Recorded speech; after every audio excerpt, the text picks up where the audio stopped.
This is your guide to book publishing. Everything you want to know but didn't know what to ask with your host, Dr. Judith Briles. On the show today, you'll find out where book publishing is going and how to take advantage of it.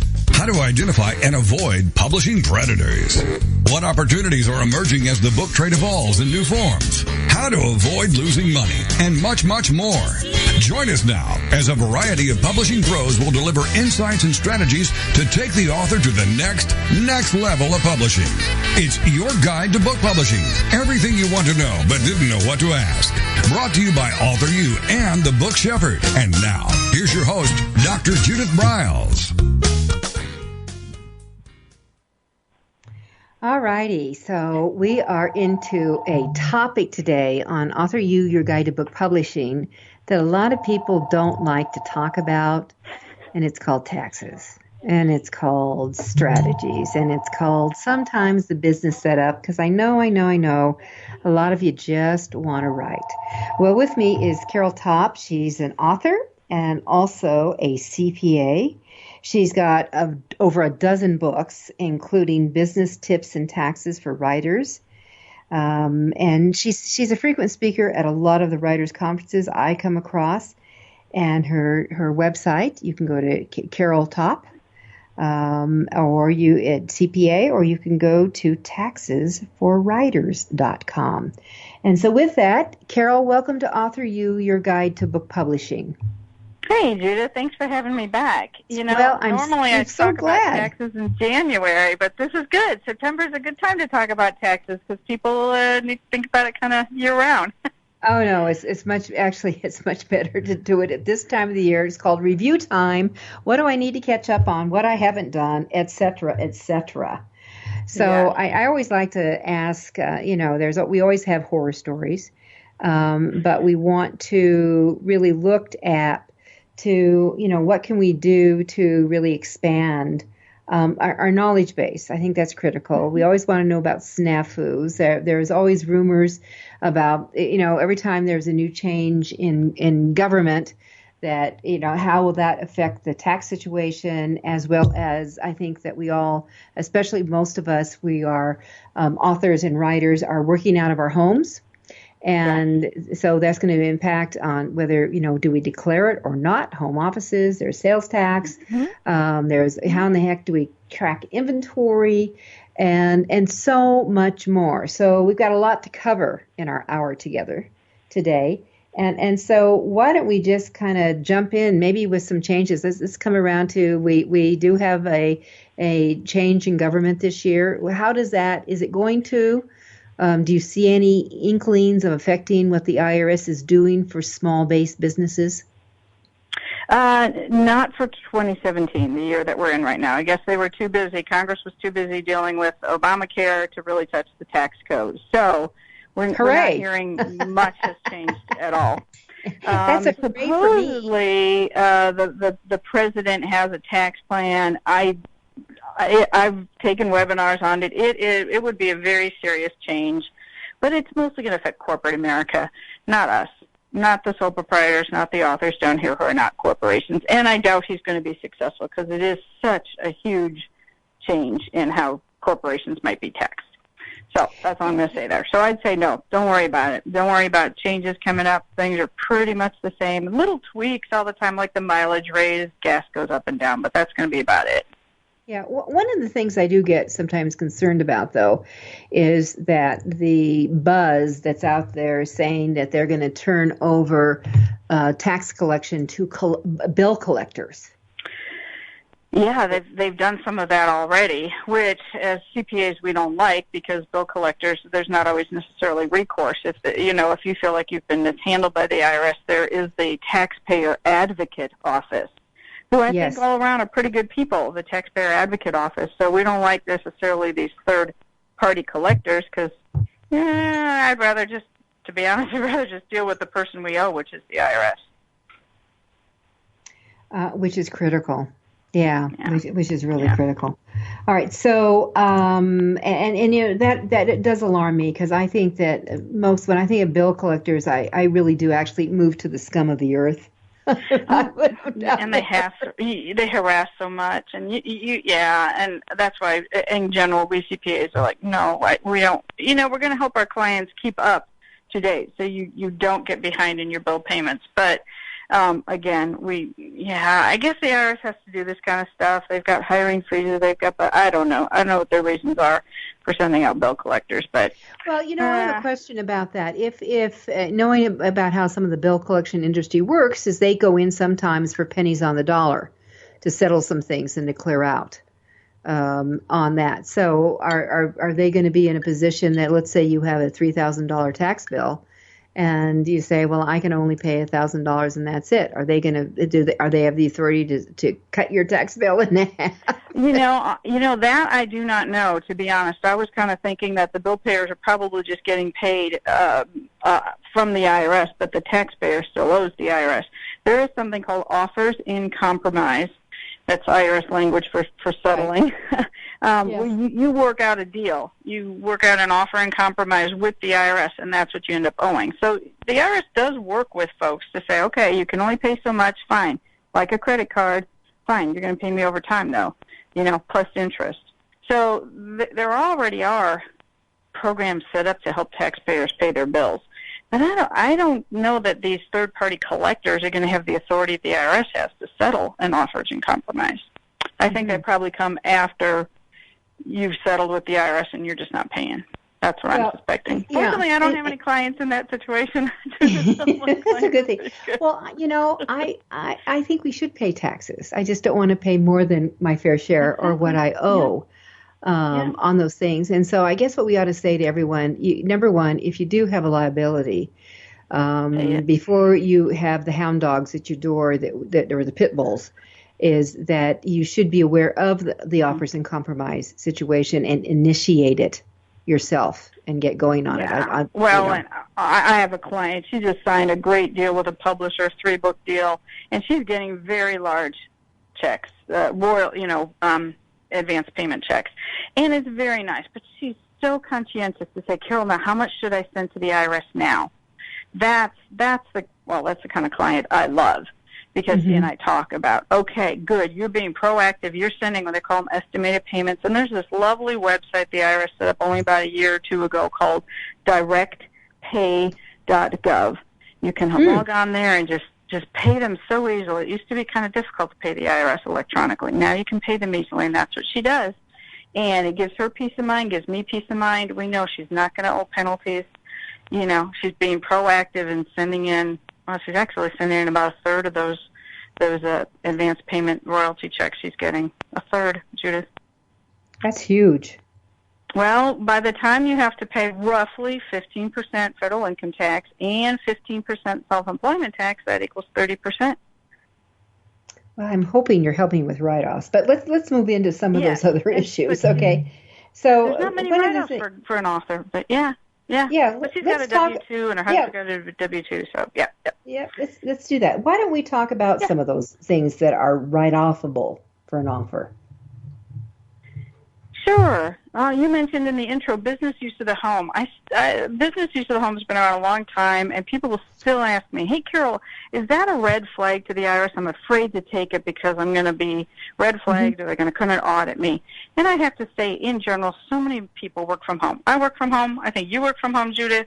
It's becoming so common to work from home that the IRS doesn't spend as much time auditing unless it's really outrageous deduction on your tax return. And as a matter of fact, they even made it simpler. A couple years ago, they simplified the business use of the home deduction to just $1 per square foot deduction. $5 per square foot of the area you use in your home exclusively and regularly for business. That is so nice and simple. We don't have to get our own utility bills. We don't have to look up our property tax, all these things you used to have to gather to figure out what your business use of the home deduction was. $5 per square foot. I love it. So let's just say you have a large home, and half of it's used. Truly, half is used. I'm actually using myself as an example because we actually have 50% of our home is all offices. Business. Yeah. The entire basement is entirely offices, and so you're dealing with 2,100 square feet. So in that, you have that. So if I take your $5 deal, you're talking about $10,000 a year. There is a maximum that you're allowed. Oh, right. Method. Okay, I can't remember what it is off the top of my head because so few of my clients get there. They're not using that much. You would want to use the old method, the longer method. Okay. And Judith, just to protect yourself, take pictures. Here's what I'm using. Look, it's really all for business, because that is a large percentage of your home, and that might be the red flag. But take pictures, justify, what's going on in this space, and you're going to have to use the longer form to deduct your business use of the home. It's over the max. Well, so everyone be aware of that. I mean, we have conference rooms, we have individual offices for employees that are here and people who come in and do intermediate work, independent contractors that come. I mean, we have things, we have workshops and everything, and it's all here. You're not the typical author, though, are you? I mean, you're running a large business out of your home. You're not typical author. I'm running a real business. Yeah. So that's what's going on. All right. So method A is there is a maximum amount. So if you have square footage, which makes it easy peasy, it's $5 per square foot. It's got to be exclusive. So that doesn't mean your dining room table, people. Nope. Okay. That's right. That's off the table. But if you have an exclusive room, this is your writing room. This is your whatever, or you may have a suite of rooms that you use. Okay, that's when it comes into play for you, but you've got to figure out what the max is. And I think it's about $3,000 a year. That would be about 600 square feet. That's off the top of my head, but I think that's about right. That actually sounds reasonable. Yeah. So that would be 600. That's your multiplier on those things. So there's a thought for you to do that. All right. So if you go the long way, this is where you really do need, in my opinion, a CPA in play. And that you're going to be looking at your depreciation, you're going to be looking at your utilities and all that other thing. Yep. Is that not correct? That's right. And your CPA is going to ask for lots of information like, yes, those utility bills. What improvements did you do to your house? Was it your whole house, like a roof, or was it just the rooms we use for business? And then they're going to ask a lot of questions. But, probably it's going to be worth it for you to keep those, utility bills, stuff Let's like take that. a quick break. I missed it. This is AuthorU, your guide to book publishing.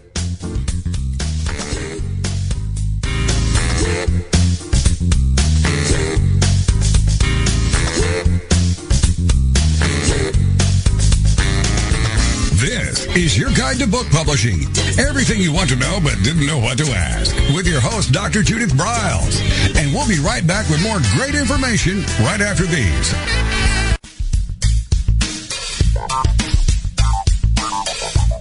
Is there a book in you or another?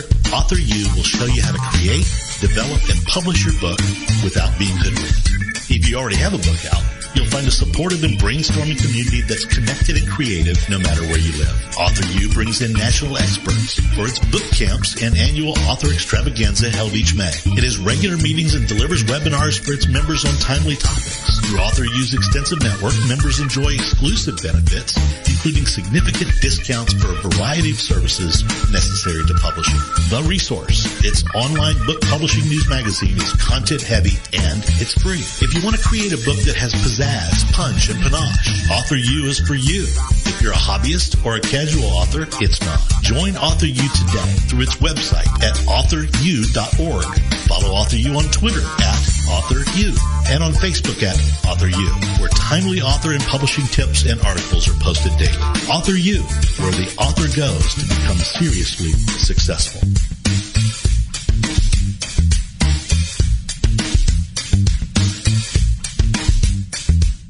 First impressions are everything in the world of book publishing. Whether your book is an ebook, a print version, or both, your book cover needs to pop, sizzle, and sparkle to immediately capture the attention of your audience. And your book's interior needs to be just as dynamic and reflect the professionalism your readers demand. Nick Sellinger of NZ Graphics has won numerous national and international book awards for his cover designs and interior layouts. With over 20 years of experience in graphic design, he knows what it takes to create award-winning books and the many promotional pieces that authors need, such as posters, banners, postcards, one-sheets, business cards, logos, and more. Visit ncgraphics.com and see what authors and publishers have to say about their award-winning books and how NZ Graphics can make your book the success it was meant to be. That's nzgraphics.com. Welcome back to your guide to book publishing. Everything you want to know but didn't know what to ask. If you want to write and publish a book, if you want to be successful as an author, your guide to book publishing, everything you want to know but didn't know what to ask, is for you. Stay tuned and you'll hear about statistics, scenarios, and strategies on what to do now to get you published. So let's get back to the show. And here again is your host, Dr. Judith Briles. Well, I got caught up in our talking about the home deduction because that's certainly something that I'm going to do. We moved last year. We built out we gutted the entire house, but we built out the entire basement for offices. So, and if you came into my offices, you clearly would say, this is an office. You don't live here. I mean, there are no beds here down in here. And you're seeing more and more people actually buying condos for office space. But they're saying that the number of people who work from home run their businesses in excess of 5 million now. I'm just kind of playing around with that a little bit. All right. So with that said, that the home office deductions, what other deductions are common deductions that we would be looking for and we need to be keeping track of, Carol? Okay. Well, first of all, I want to tell folks over at my website, taxesforwriters.com, and for spelled out like the word, I have a short ebook where I talk about common deductions for authors. Okay. So things like going to a writer's conference. You know, I was just at a writer's conference, and, of course, there's expenses of hotel, mileage, the conference itself, things like meals while you're gone away from your tax home, stuff like that. But, yeah, we could talk about mileage. Mileage, you have to record your mileage. You have to keep a log. You cannot estimate, I think I drove so many miles. No, you have to keep a log. Log of the date, where you went, and log meaning I put it in an Excel spreadsheet. And I pull up my Google Calendar to say, where'd I go when? And I pull up Google Maps, and I say, how far was it to go here, there, for business purposes. And then I just keep a log on the spreadsheet. And about if I'm good, every 3 months, but actually in reality about every 6 months, I sit down and I update that spreadsheet with, where have you gone? How many miles did you drive, Carol? So are you suggesting they keep just a little log book in their car? I like electronic better. You know why? Because it adds. You're not going to lose it. You're going to save it. They could if they really had to, but I think most of us use some kind of calendar. So I just go back and I look at my calendar and say, where did I drive? What was for business? Again, you can keep the log book in your car if you want to, but it's not a great backup. It can be lost, can get it wet, and all of a sudden your data's all blurry. You can't read it. Right? I like spreadsheets, but then again, I'm a CPA, so I like spreadsheets for recording my data. Okay, so we have car mileage, and of course, you mentioned traveling, because I go to writers' conferences, publishing conferences as well. And so is there a standard deduction that they have, or do you do specifics here? For the mileage? Is there like a per diem? No, I'm talking about food and things like that. Is there kind of a per diem floating around? Yes, there is, and that's a really good point. If you are away from your tax home, okay, your tax home is the word the IRS uses, meaning you can't get back home to sleep that night. Yes, you can take a standard amount, and it's dictated and it changes every year a little bit by the IRS. I believe it's about $51 a day. But some cities are more expensive than others, okay? So if you go to Denver, for example, I bet it costs more than $51 a day, or you can deduct more than $51 a day for meals. But that's the base rate, except for high-cost areas. So I go to Muncie, Indiana for a conference, and I'm gone 3 days. On the day I leave and the day I come back, I can only take 3/4 of that $51, but the day I'm there, and I'm there the whole day, I get to deduct $51 for meals. And I love that because then I'm not keeping little receipts. On my spreadsheet where I keep my mileage, I also say, here's the city I went to, here's the meals.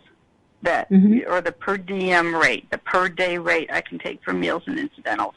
And I love it. And that really adds up, Jude. It's much more. I can't eat $51 a day. I'd look different if I did.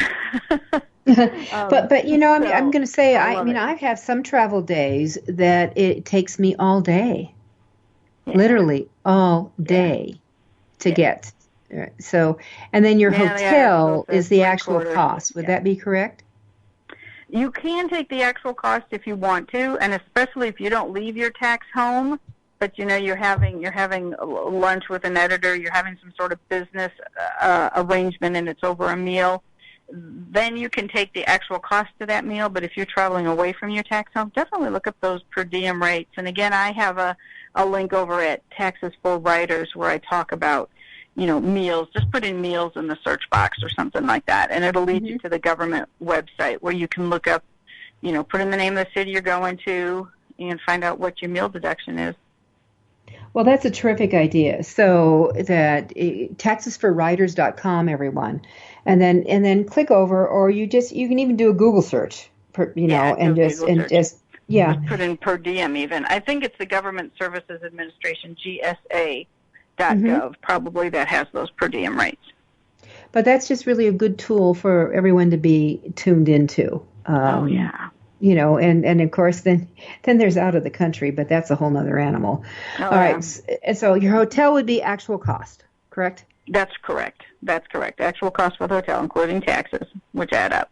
Right. But the meals you can take either actual or you can take that per diem.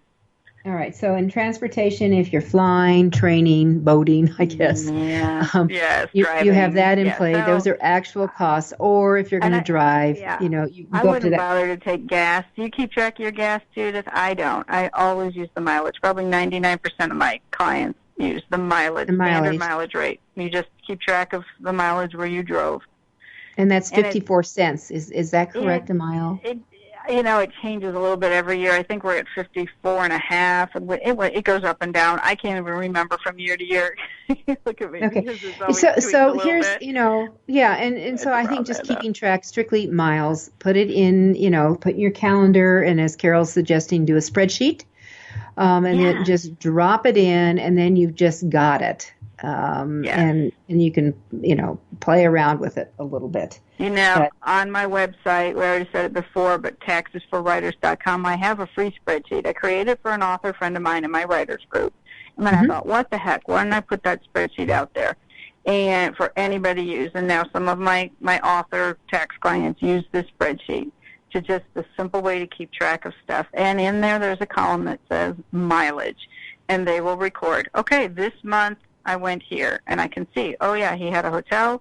He had mileage, and then we discussed, do you want to take your actual receipts, or do you want me to look up the per diem rate? Yeah. Well, let me ask you this, Carol, because, authors and writers, there is a difference between the two of them. Writers are writing about all kinds of different things, and authors are focusing on their books.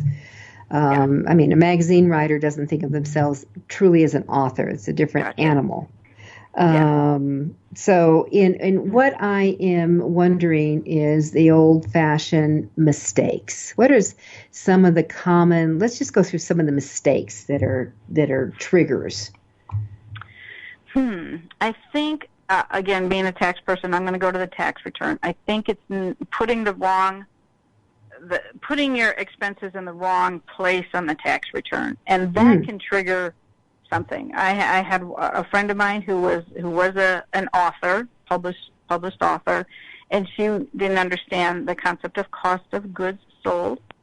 So when she would purchase books to resell, she put them on the tax form under supplies. It was a big number, triggered an IRS audit. So I'd have said one of the mistakes is not understanding that where to put that information on the tax form. That's why I wrote that short ebook about what deductions are they, and why I talk to people like you to try to explain this to authors. There's a right place to put things. Okay, so I guess what we're saying is not only doing your tax returns wrong, but maybe just bad record keeping. might be one of the other common mistakes. Oh, definitely. Yeah. And I like it as much as possible. I tell my clients, please have a separate checking account for your business. And if you're a writer and or published author, you're in business, set up a separate checking account. Maybe it can even be for free if you keep enough balance in it or something.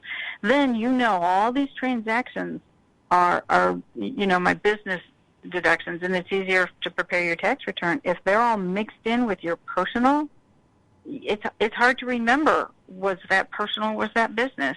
And detangling it is going to be expensive. Either you're going to pay your CPA to do it, which is expensive, or you're going to spend hours detangling your personal and your business life at the end of the year.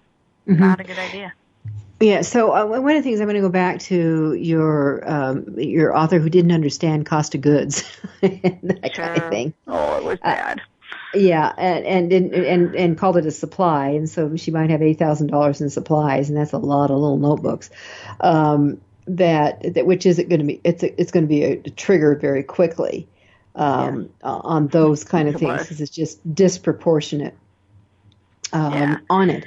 So that, and one of the things I know that we've always done is we do an annual inventory. Exactly. Yay, Judith, that's exactly what you have to do in order to figure out your cost of goods sold. I think this is one thing I have to explain to authors.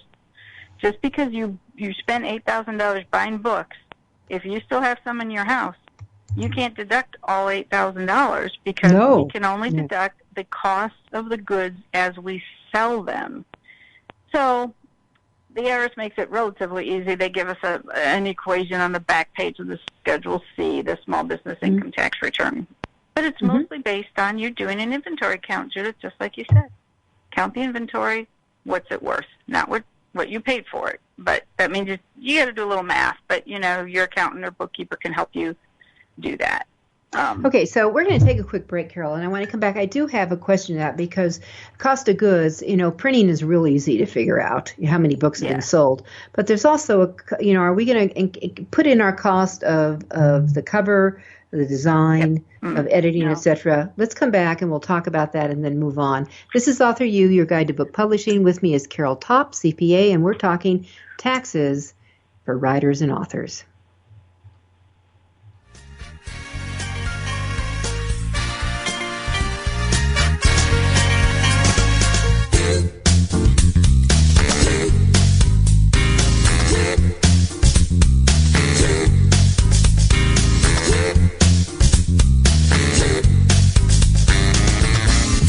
Is your guide to book publishing.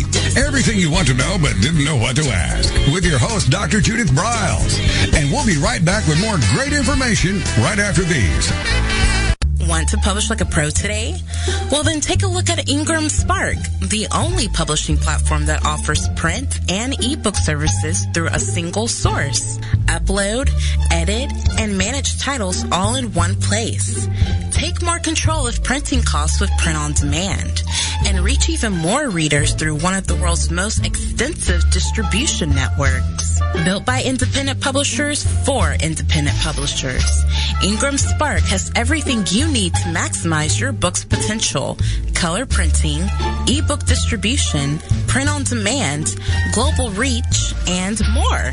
Start publishing with Ingram Spark today and see just how far your titles will go tomorrow. That's ingramspark.com. Many of us have dreamed of writing a book. Some of us even have. Then the hard work starts. You'll need an editor. Who will design the cover or typeset the pages? Who will format the ebook? If you're a business owner, consultant, or coach with a serious message and expertise to share, the team of experts at 1106 Design can guide you through the maze. They've helped more than 1,000 authors create top-quality books and avoid the not-so-reputable self-publishing companies. Learn more at 1106design.com. Then call Michelle at 602-866-3226. 1106 Design.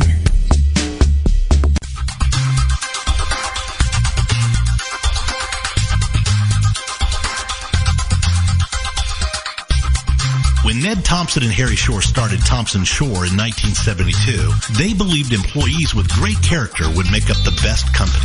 They were right. They hired people who were not only experts in bookmaking, but who were obsessed with quality and delivering exceptional customer service. Almost 40 years later, Thompson Shore remains a 100% employee-owned company. Ned and Harry knew that successful customer projects are a direct result of empowered employees. We specialize in all books for large and small publishers. Creating beautiful and well-made books, we're dedicated to pleasing our customers by making the experience a good one from start to finish. The personal touch we have with our customers allows us to be innovative in solving their most difficult challenges. Our platform also ensures that we can remain flexible to meet our customers' unique needs and expectations. Our marketing kit can create buzz for your title, enhancing the promotion of your book during infancy.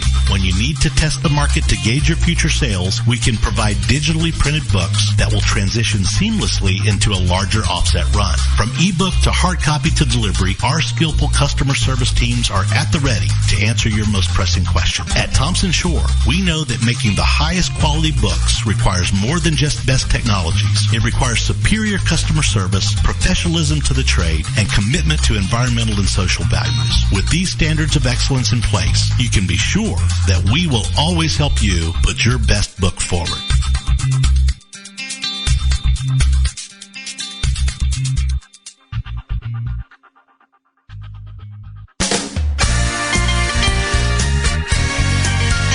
Welcome back to your guide to book publishing. Everything you want to know but didn't know what to ask. Coming up, you'll hear more about statistics, scenarios, and strategies on what to do now to get you published. So let's get back to the show. And here again is your host, Dr. Judith Briles.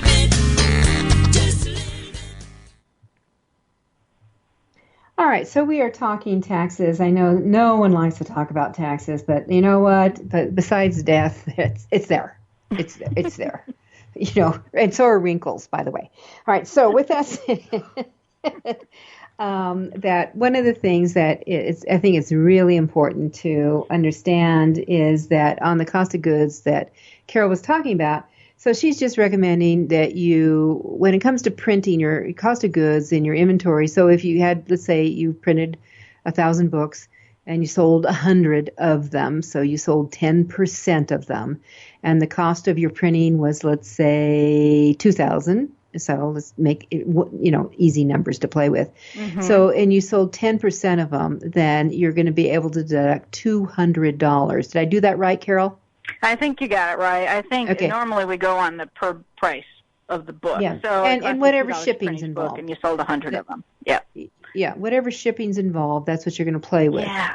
On that, but it's the cost of it. It's not your retail. I mean, if you sold them for $10, then you sold those, those 100 books, you're going to be claiming $1,000 in revenues, but your offsets include, you've got cost of goods to take down, which was of those 100 books.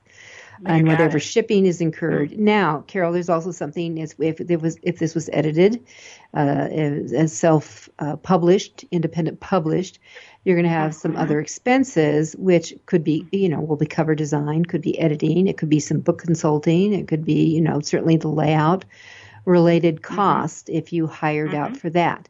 So we expense that fully. Is that correct?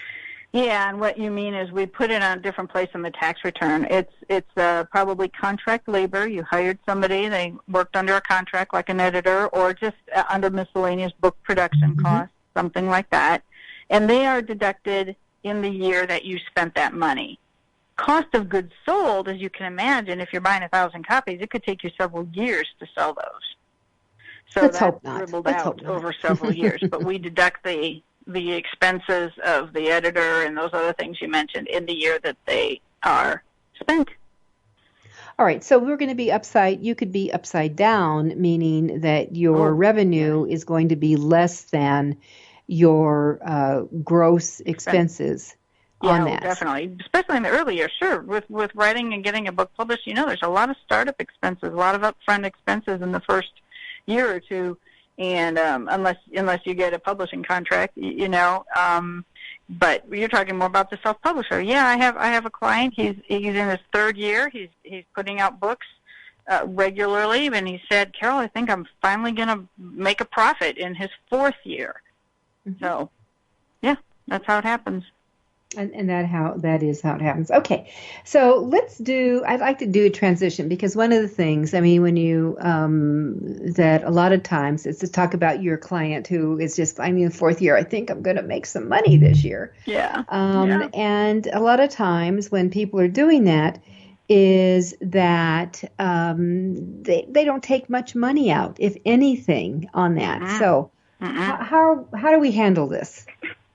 I will have some clients who will talk about paying themselves. I'm gonna even the word make money. He's making money. He's not making a profit. So in his business checking account, he has it separate. He has to keep putting money in to keep it afloat. Okay, 1 year if he's successful and he's got extra money in that business checking account, he can draw some out. In accounting, it's called an owner's draw. He can draw some of that money out, plop it in his personal account, and then he spends it however he wants.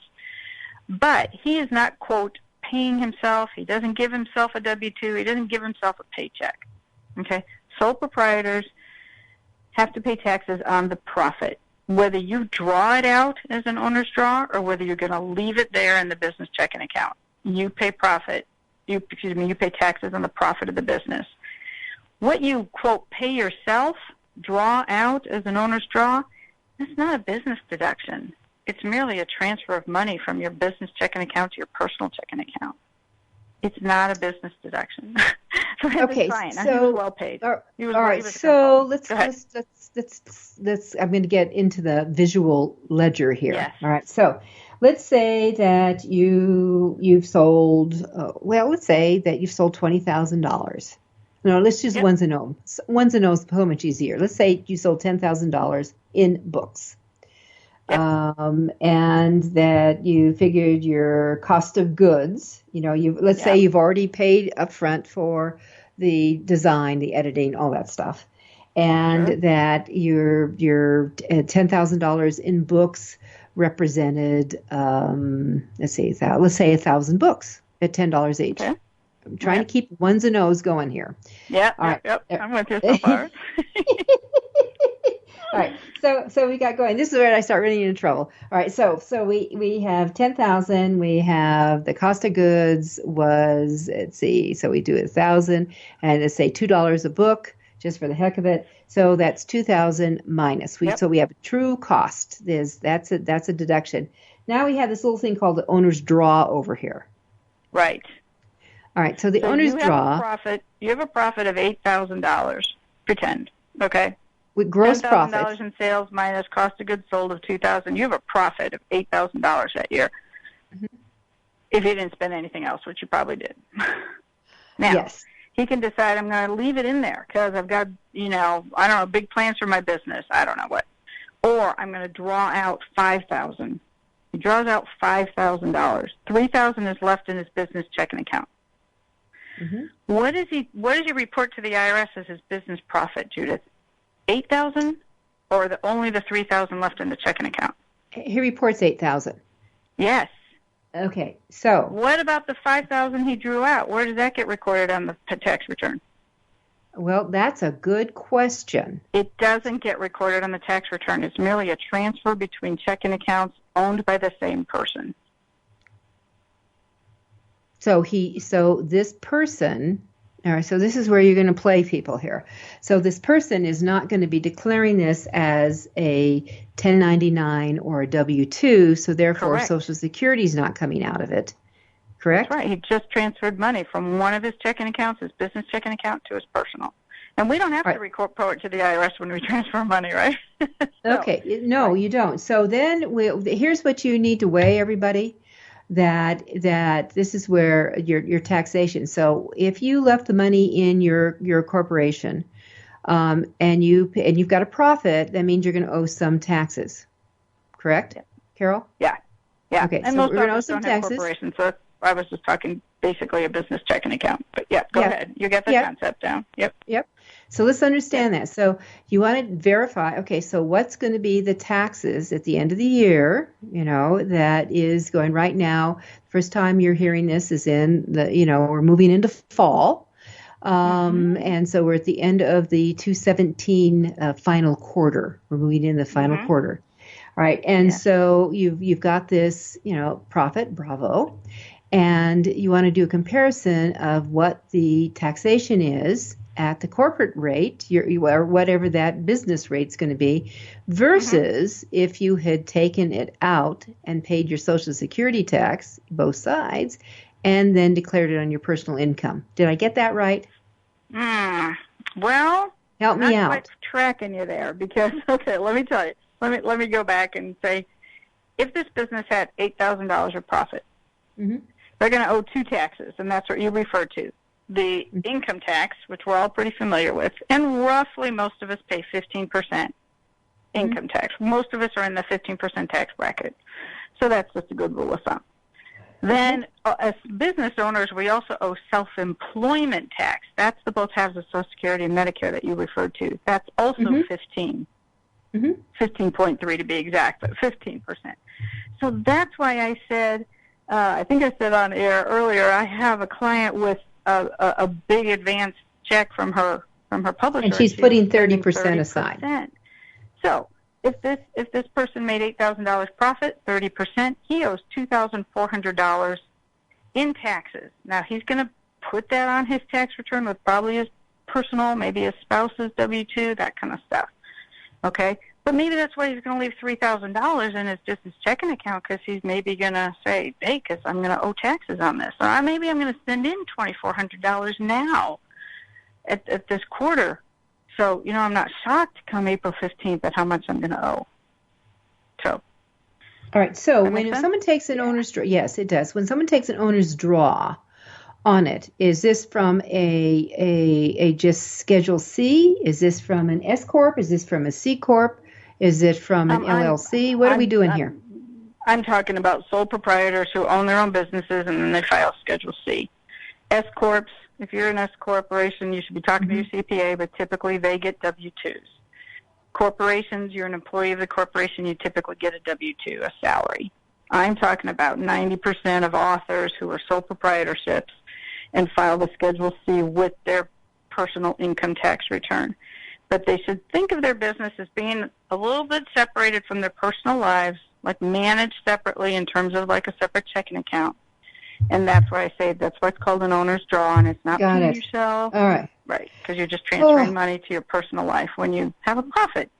All right. Woof. All right, we're going to take one more break. We'll be right back.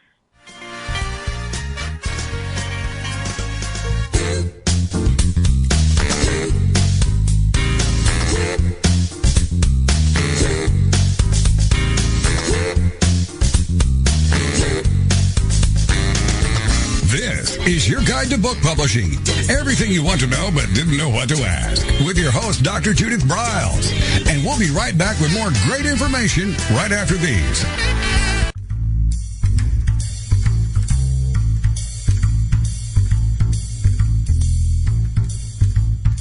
The book shepherding concept is simple. The publishing world is changing, and so must you. You need an experienced shepherd and a guide to partner with you as you create, strategize, develop, publish, and achieve your publishing goals. You can't do it alone without paying the price. You can spend your money creating a book that turns out to be so-so, or you can create a book that looks and feels classy, builds your brand, and is a financial success, a bestseller. It's your choice. You choose. You need the book shepherd. Publishing is riddled with obstacles, sometimes nightmares for the author. You don't need problems. You want solutions.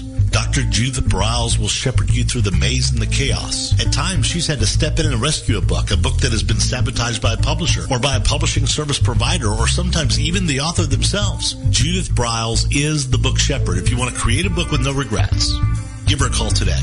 303-885-2207. That's 303-885-2207 or email her at judith@briles.com. By the way, Briles is spelled B-R-I-L-E-S. Follow Judith on Twitter at My Book Shepherd and on Facebook at The Book Shepherd.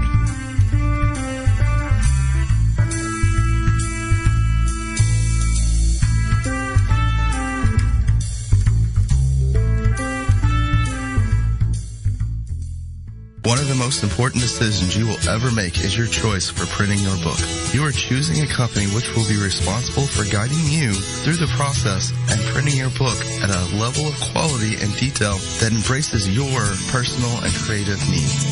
You want to choose a company that when your book finally arrives, you are delighted and ready to move on to the next level, and one that is customer focused.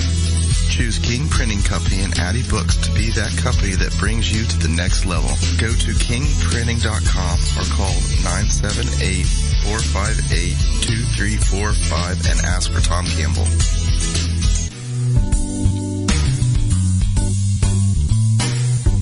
At Total Printing Systems, customer service is our priority. We are located in Southern Illinois.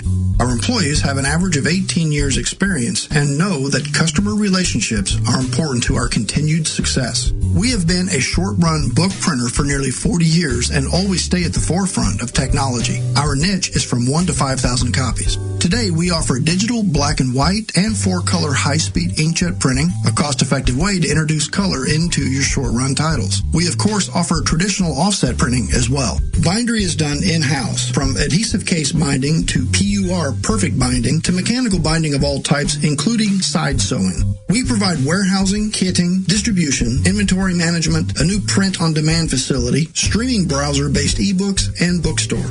Call us at 1-800-465-5200 for a quote on your next book project. You can also visit our website at www.tps1.com. Welcome back to your guide to book publishing. Everything you want to know but didn't know what to ask. If you want to write and publish a book, if you want to be successful as an author, your guide to book publishing, everything you want to know but didn't know what to ask, is for you. Stay tuned and you'll hear about statistics, scenarios, and strategies on what to do now to get you published. So let's get back to the show.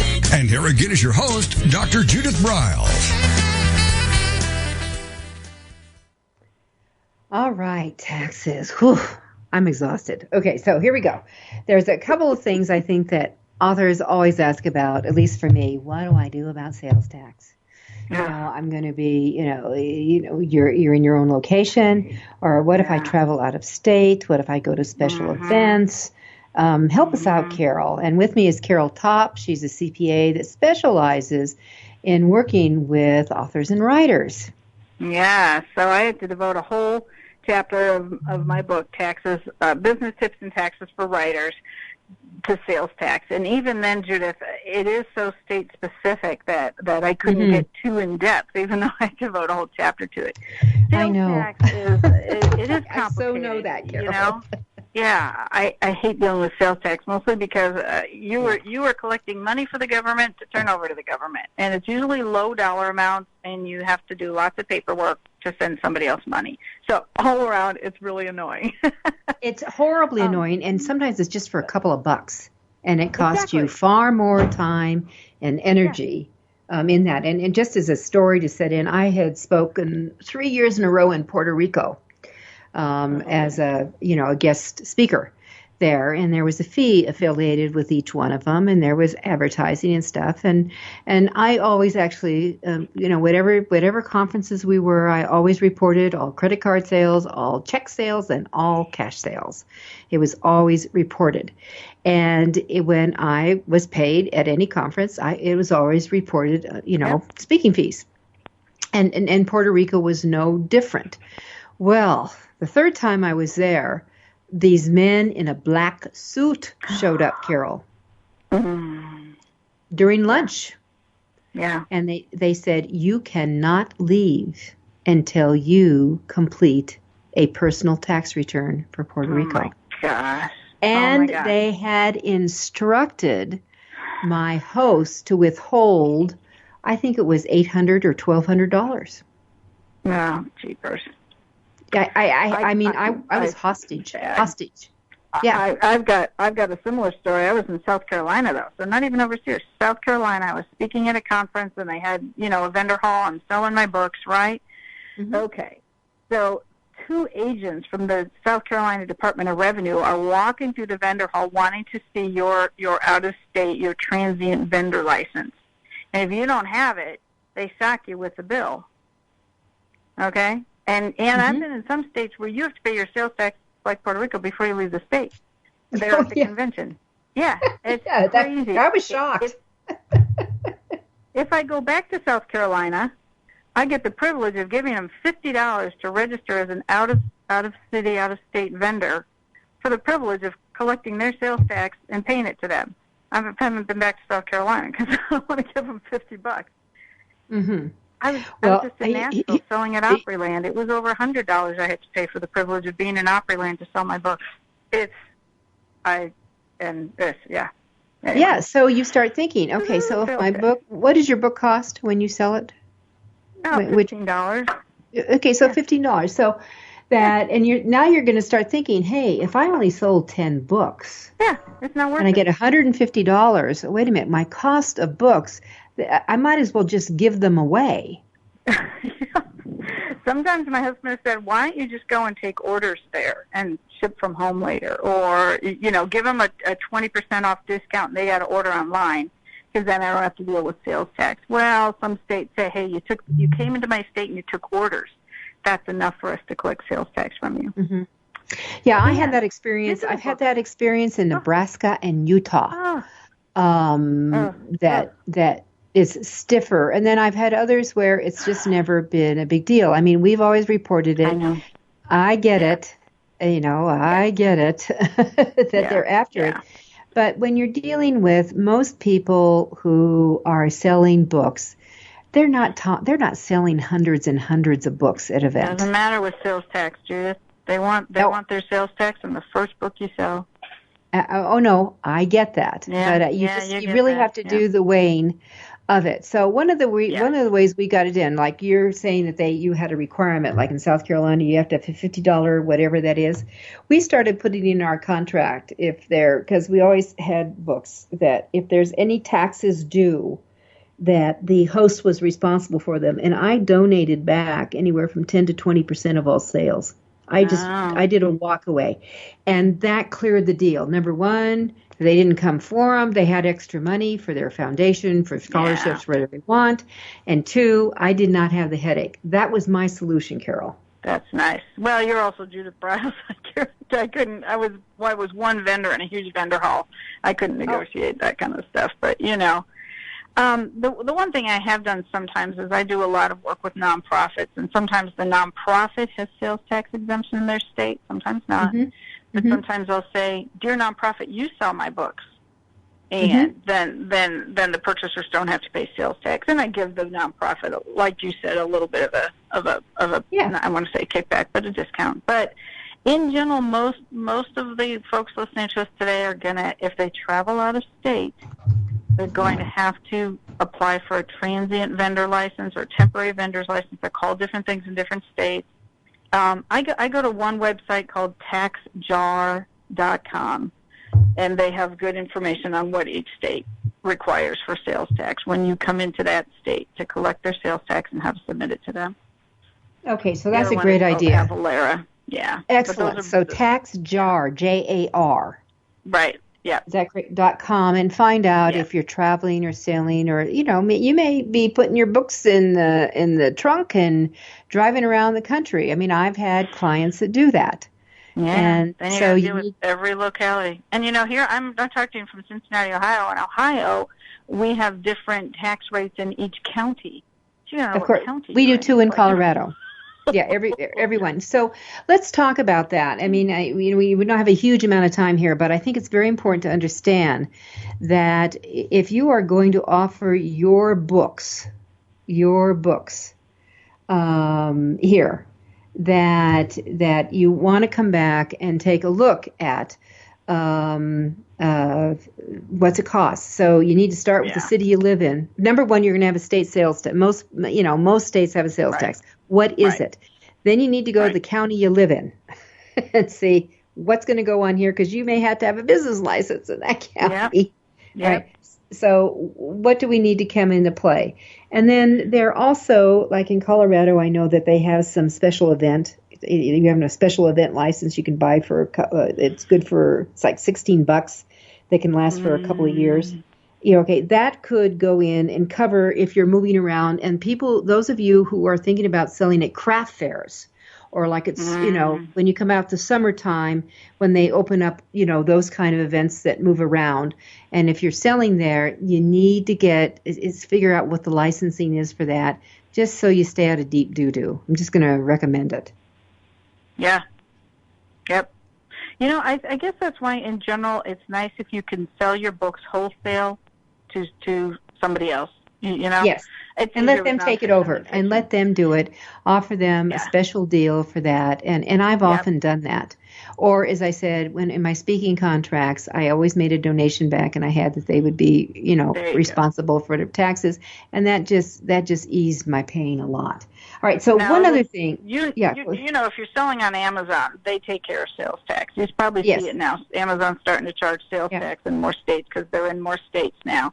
And they should. But if you're selling via PayPal, like if you buy my book via taxesforwriters.com, the book on business tips for taxes for writers, you're going to click a PayPal button, and you're going to pay me via PayPal. I have to set up PayPal to collect sales tax from you if you're in Ohio, because I'm sitting in Ohio. Correct, and I do it for Colorado. Yeah. Right. So, but you got to make sure that you have set up your payment portals like PayPal to collect sales tax from any state that you are sitting in. Yeah. And PayPal is becoming more and more a common tool to use, and they're getting more and more sophisticated with variables that they offer, including swiping that goes right in, your credit card on your smartphone, swiping will go right into your PayPal account, which I think is kind of cool, and I think they're competitive. All right, last but not least, we have like a minute and a half. Talk about hacking, book hacks. Well, I think I said it already. I think if possible, please set up a separate checking account for your business, especially by the time you're dealing with inventory or more than 2 books or different prices on your books. There's one that's free. It's called waveapps.com. Wave, like those, wave in your hand, apps, apps.com. It's simple accounting software. I'm not sure it's going to handle inventory very well, but it might be okay for most authors. Or at least download the spreadsheet that I mentioned earlier over at taxesforwriters.com. So separate checking account, use either software or please use a spreadsheet to help you keep track of your income, your expenses, your mileage, your purchases, so you can calculate cost of goods sold. Yeah, because get it, everyone, as we wrap up, publishing, authoring is a business. So please treat it as it is. Carol Topp, CPA, thank you so much. You're welcome. All right. So everyone, it's AuthorU, your guide to book publishing. Here's to your writing, your publishing, and just success. And get ready for big season next month. October is the #1 selling season for books. We'll see you next week.